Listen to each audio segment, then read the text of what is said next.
to the witching hour with me, Suzy Cowper, coming at you from the haunted house deep in the depths of Halloween.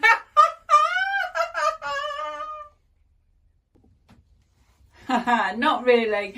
It's me, Suzy Cowper, and it's the TeaCosyFolk vlog. And it's October, so there's lots of Halloween stuff, as you can see, going on behind me. But I've got loads to show you, loads to get through, so I need to get through it quick. I've got to talk about Trick or Treat and the new Cherries Chocolate Orange Cosies for 2026, and I need to talk to you about TeaCosy's that are going to be coming on the website this month, and also what I'm working on at the minute, which is Christmas, which is a bit it feels like it's a long way off, but I think it's only 12 weeks. There's not long now, so it's like, oh, so there's loads to get through. So I'm going to kick off with my first little project, which is this is the Cherries Chocolate Orange Cosy that's in the calendar, you know, for 2025. And if you've got the calendar, you'll be knitting this month. It's a lovely little pumpkin with a witch's hat on top. Isn't it cute? I really love it. I think it's so sweet. And look on the bottom, look, you can't see the chocolate orange. This one, the orange goes inside. So it's like, you know, a little space inside to put your chocolate orange. So that's the first Halloweeny thing this month. But yeah, so that's in the calendar. So if you bought the calendar for 2025, you'll be knitting one of these. Staying with Halloween, here's the Quality Street box cover, and it's a skull with his creepy bony hands. They look really spooky, don't they? I think actually they look a bit spidery. It is a bit creepy, but so it fits onto a Quality Street box, and it just slots over like that. You know, you can still see the bottom. Oh, there's his head. Look, that's how it stays on. It just flips in. So that's how it goes. And then you've got these hands, and because they kind of, if you look, you know, there's not much room. You will brush by him as you go and get a sweet, you know, and that's what's creepy, isn't it, for children? They don't want to touch the scary thing, you know, and I'm afraid they have to if they want to get a sweet out of here. But it's really spooky and scary, you know, when the lights are low, it's quite eerie. So that is the Sweet Box Chocolate Orange Cosy with the skull, and that's on the website now. So if you want to make one for trick-or-treaters or for a Halloween party, pop along to the website and have a look. I'll put the link down below so you can go and order yours. Staying with the October theme, this is the Pumpkin Reaper Tea Cosy, and it's inspired, you know, by the pumpkin head Halloween costumes that you see in the shops, and the Reapers collecting up pumpkins.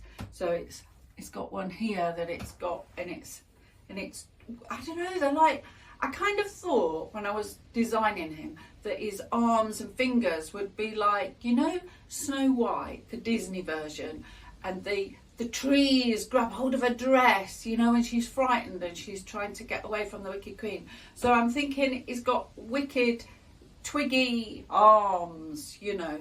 So that was my inspiration. So he's got a pumpkin in his twiggy little hand, and he's gathering them up, and he's tying them all to the chain on the back of him, and he's got a few pumpkins, and he's gathering them up because he's the Pumpkin Reaper.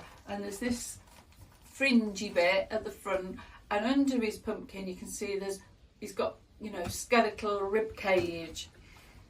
So and there's no charts. It's all really easy knitting. It's just like knitting stripes. You slip a few stitches and it's, you know, and it turns out, and you've got these brilliant ribs on him, and yeah, it's really easy to do. So, you know, if you buy the pattern and have a go, it'll be easy. Don't think that there's no charts, you know, it's not intarsia, it's just knitting stripes. So it's really easy, but it looks so effective, and it is really creepy, isn't it? It's a spooky little thing, and he's got his big head, and there's the anti-wobble head technology in his head, you know, where the spike comes up. So there's one of those to keep his head on, look, so he's not wobbly.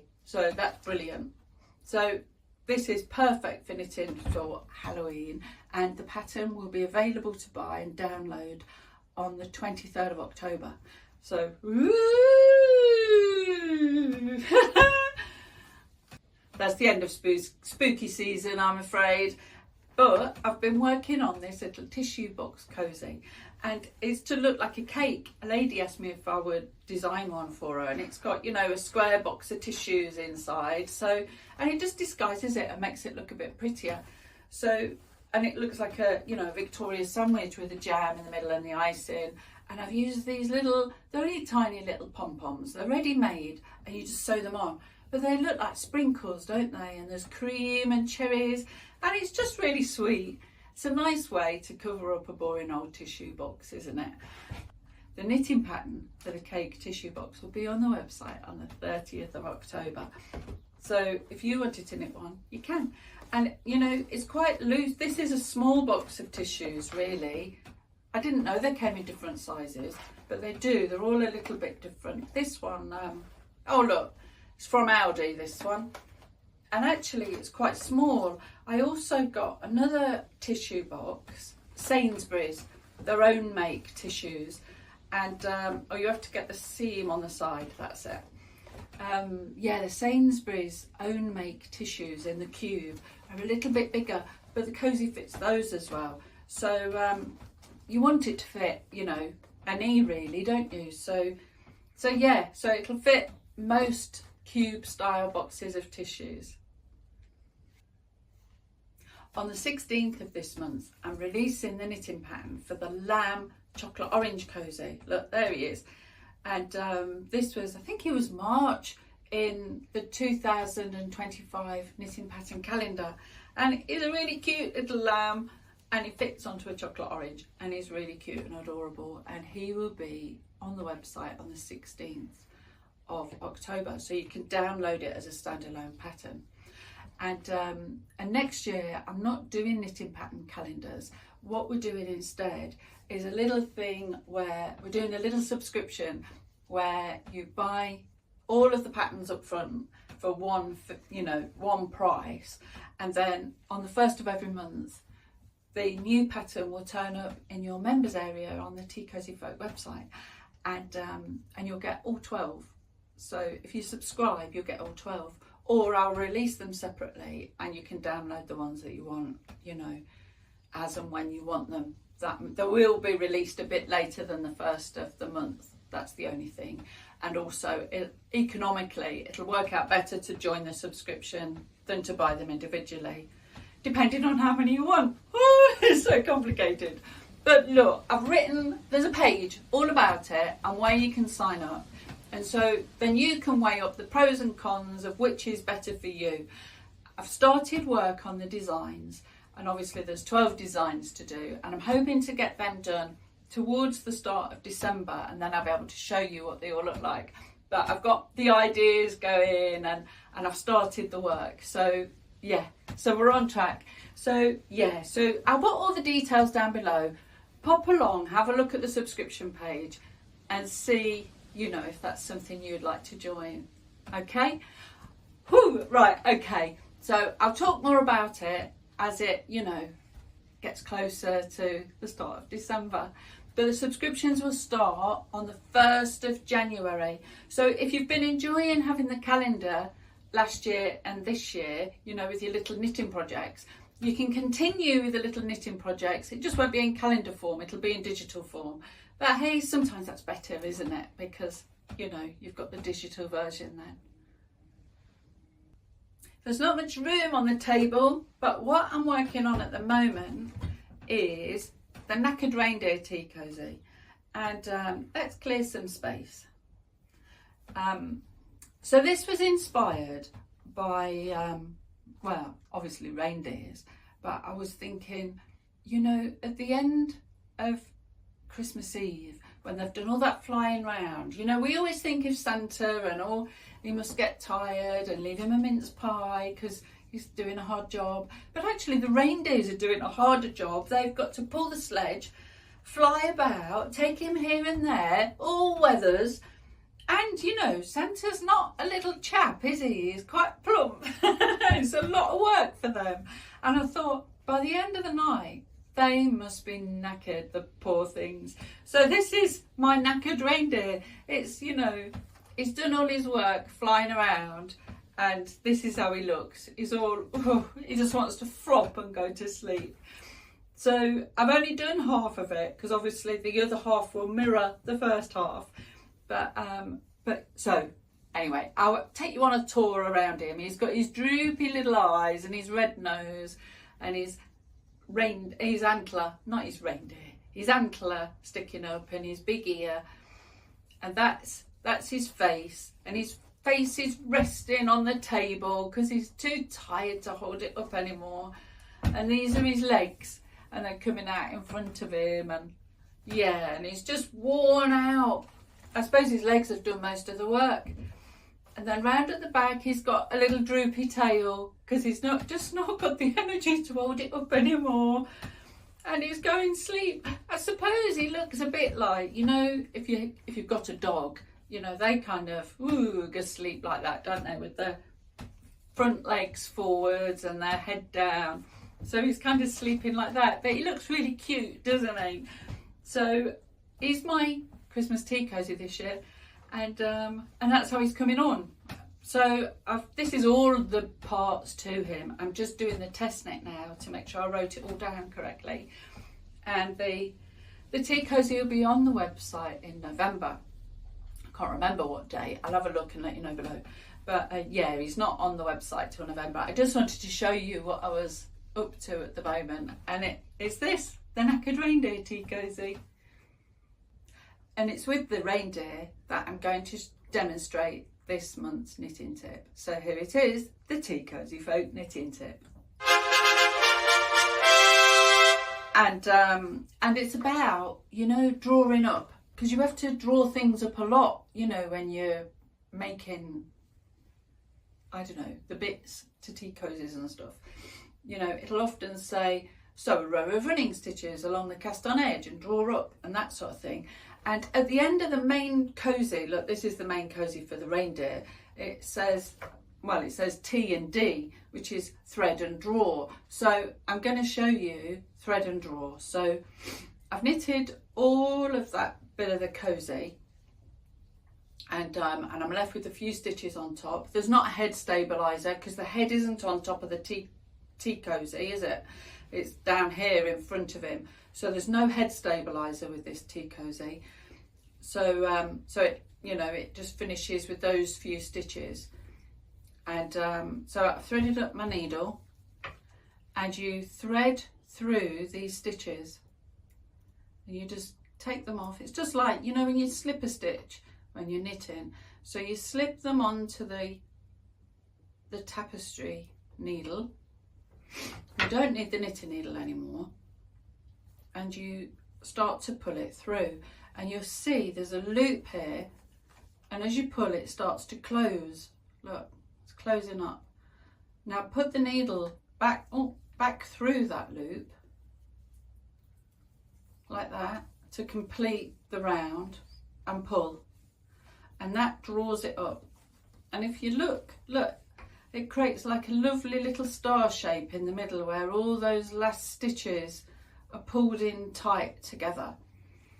And then you can finish off at the back of the work, just a couple of stitches just to hold that nice and tight, because you don't want, you know, if it starts wriggling free, you'll start to get a hole develop there in the middle. So do a couple of stitches, and then, because you've got the yarn then in the needle, to start working your way with mattress stitch down the sides of the tea cosy to sew that up. So a bit from that side, a bit from this side, and it pulls together, and you know, it's a stitchless join. You can't see the stitches. So that's the first drawing up, and that's probably the easiest because you're just going through pre-existing stitches and pulling them too. So that's that one. Now on this one I'm going to show you the other one that I've just said. You know that one where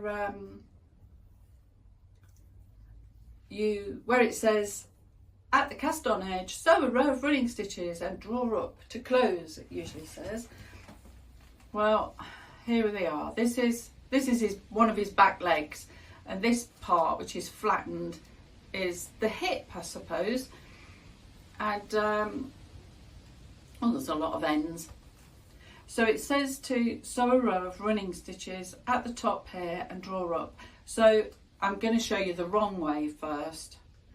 So, you know, I suppose for most people they would think, all right, so, you know, you're just below that cast off edge there, look. Well, it's not cast off, it's cast on. So you're just below that cast on edge and you run round, keep the loop, and you do your row of running stitches coming round, and then through that loop again and draw it up. And if you look, let me move everything else so you get a good clear view.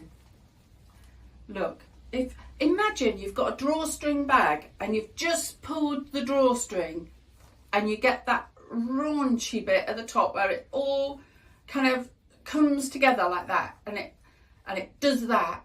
You've got that at the top because you were down from the cast on edge before you started.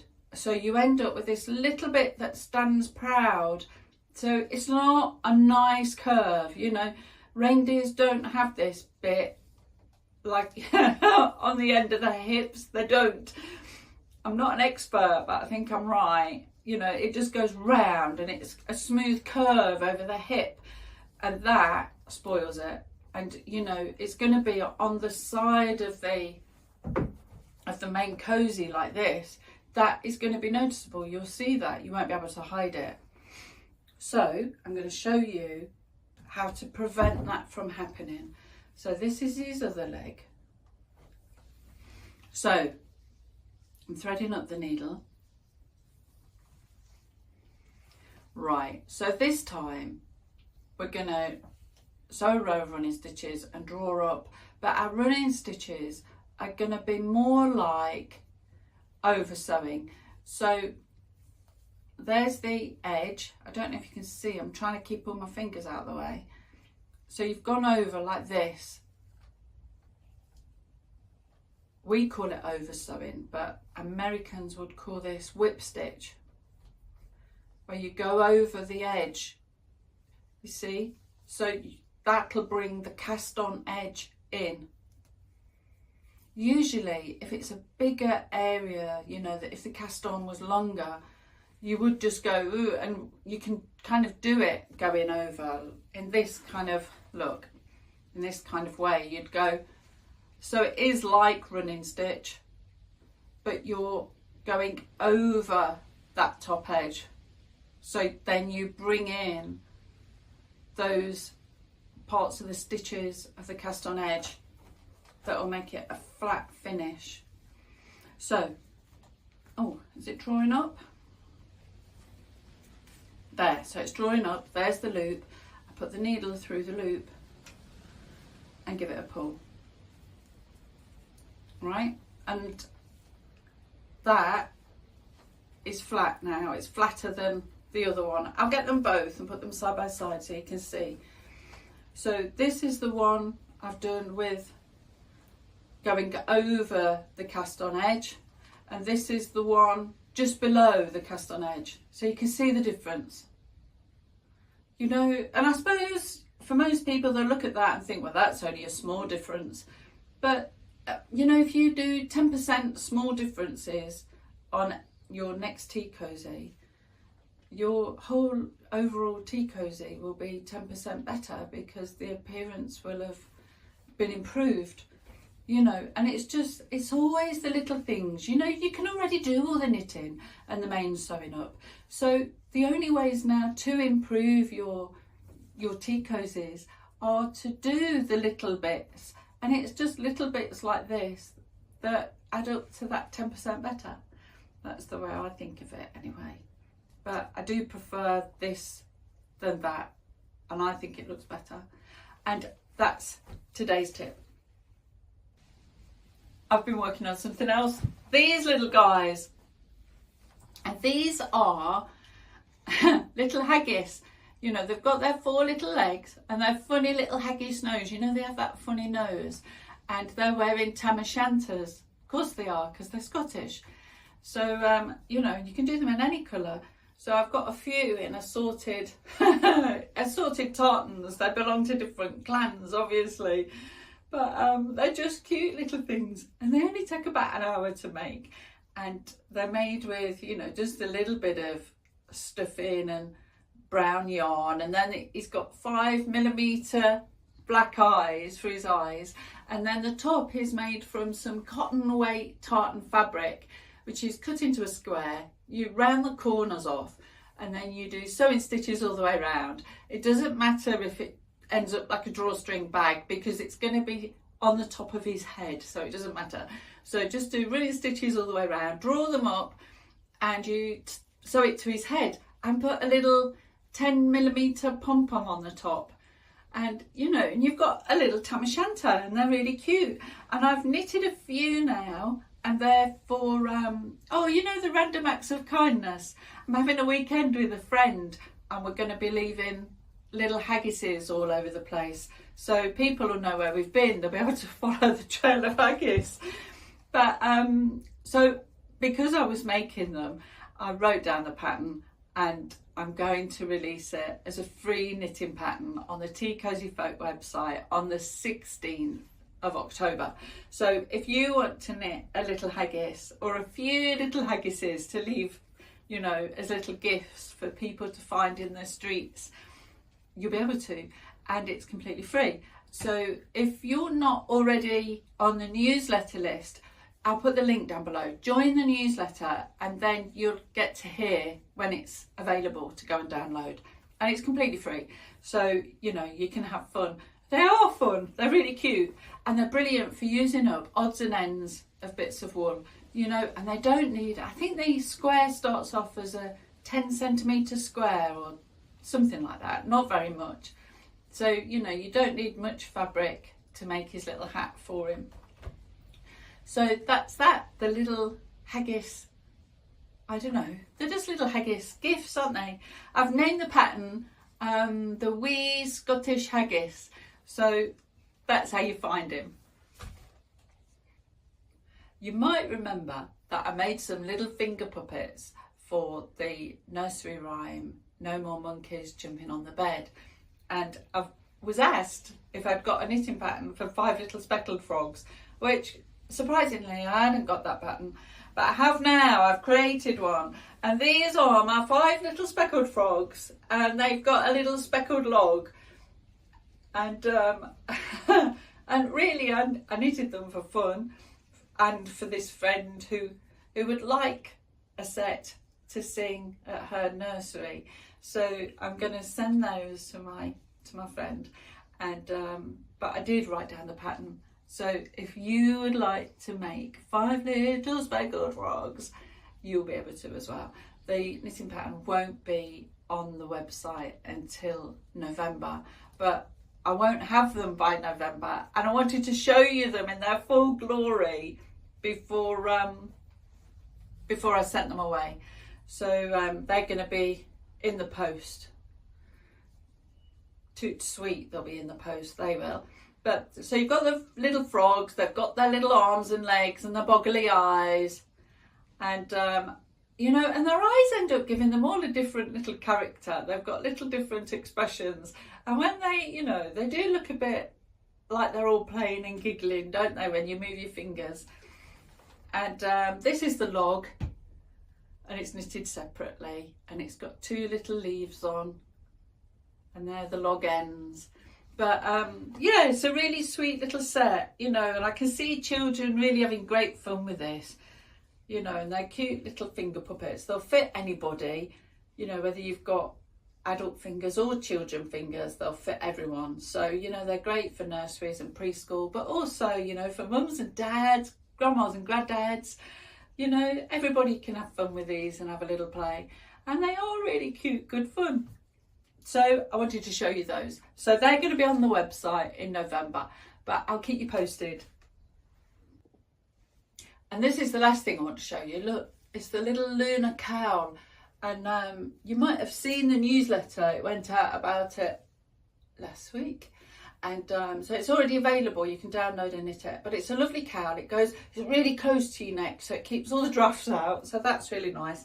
And the pattern on it was inspired by lunar craters. So that's why it's the lunar cowl, because it reminds me of the surface of the moon. Anyway, so you can wear it like that as a cowl. But hang on. Oh, you can also do this. You know. And it's a hairband to keep your hair out of the way, right? So there's that way as well.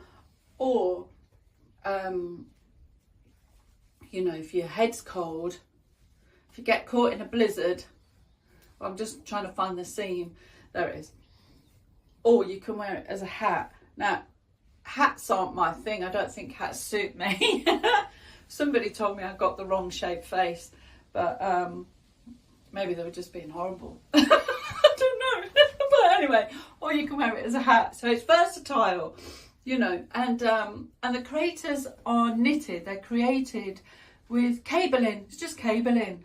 And it makes this really lovely pattern. I really like it. I think it's really sweet. And I love the colour. It's one of the new shades from Stylecraft. And it's called, is it called Wild Orchid? I think it's Wild Orchid. I don't know now. I'll have a look. If it's not Wild Orchid, I'll put down below what shade of yarn I used. But it's lovely, isn't it? Because it's not too pink, but it's quite pink. So you don't, well, I didn't think you'd want a strong colour if you're representing the moon, because when you look up, you know, it's usually a pale, shimmery sort of colour, isn't it? Whether that be yellow, bluey, silvery, all that sort of thing. So anyway, so that's all I've got to show you this month. And I do think it was a lot. And I'll see you in November when I will have my reindeer completed. And I'm working on a wonderful table arrangement for Christmas. It's going to be a centrepiece. It's going to be quite big and beautiful and Christmassy, because we all love Christmas. And that has been inspired by A Christmas Carol. So I'll show you that. And and I'll show you anything else that I start knitting just for fun. And I hope you have an amazing Halloween and a lovely October. And I'll see you back here in November. So I hope your Halloween is as spooky as a game of yarn chicken. And I'll see you soon. Bye-bye.